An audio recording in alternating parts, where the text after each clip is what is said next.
friends! The topic of today might look weird for some and crazy for others.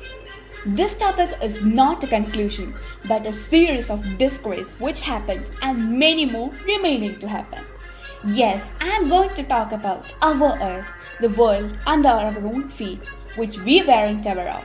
So let's just look at them. Point 1. We all believe that the gravitational force exists. But this gravitational force was proved wrong in the year 2017, which is a massive change.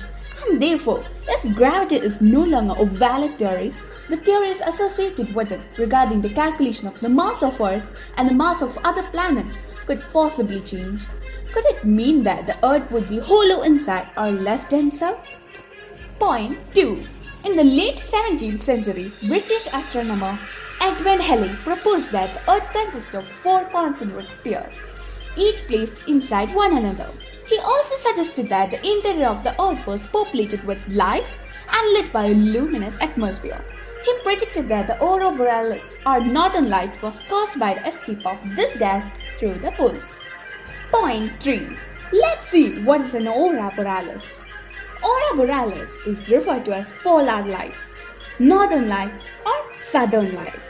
It is a natural light display in the Earth's sky predominantly seen in the high latitude regions. In this NASA image, we can observe the polar lights coming from a dark point. Where did this hole on the pole come from? Isn't it worth thinking? Point 4. In the 18th century, Leonhard Euler, a Swiss mathematician, replaced the multiple sphere theory with a single hollow sphere which contained a sun 600 miles wide that provided light for advanced civilization that lived there. Point 5. In the early 18th century, Germany's well-known mathematician John Carl Friedrich stated that all the Earth's history, physics and geography could be explained by Earth being hollow with its entrance at its poles. As you can see, the people who explained about inner Earth were not poets or common man.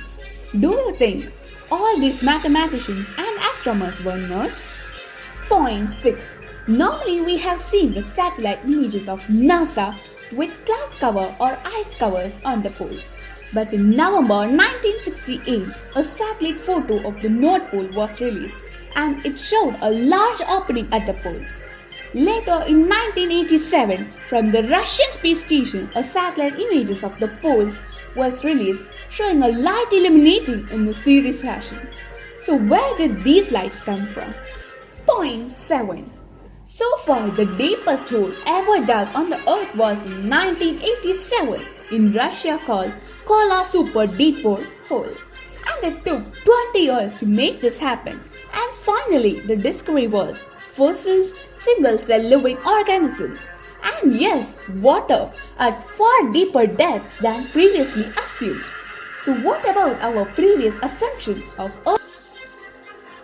Point 8.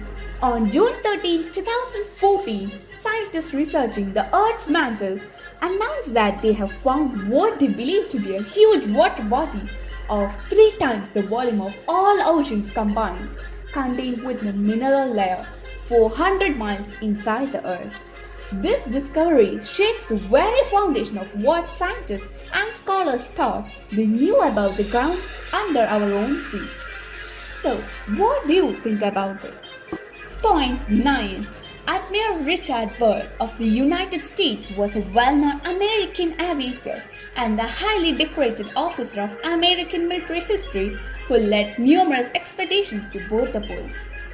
His navy flew to the North Pole in 1926 and over the South Pole in 1929. He fought for the Allies in both the Pole Wars, and every trip he made, he kept details about it, which was published after his death. In his diary, he stated that after a certain latitude when nearing the poles, the sub-zero temperature started to increase dramatically. So how could this be possible in a cold region like Arctic and Antarctic? And how does the temperature increase all of a sudden? Is it because of the heat coming from the inner Earth? And if not, do you think that a man of this honor would make a joke of his own findings and expeditions?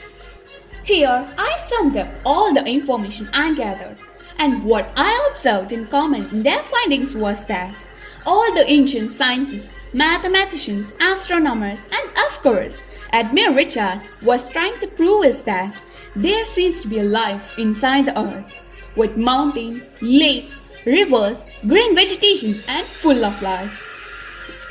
They may just be a myth or a truth yet to be revealed. They all commonly point about a thriving civilization much advanced than us with flying saucer technologies, which could be considered either as a science fiction or a discovery hidden from us. There had been a mention of this inner earth in all ancient mythologies as well, and they all state that there were many openings for this world, not just the south and the north pole, but from the pyramid of Giza, the mighty Himalayas, the Bermuda Triangle, and many more. Okay, friends, hope this has rattled your imaginations. So stay safe until we meet for a next video. Thank you.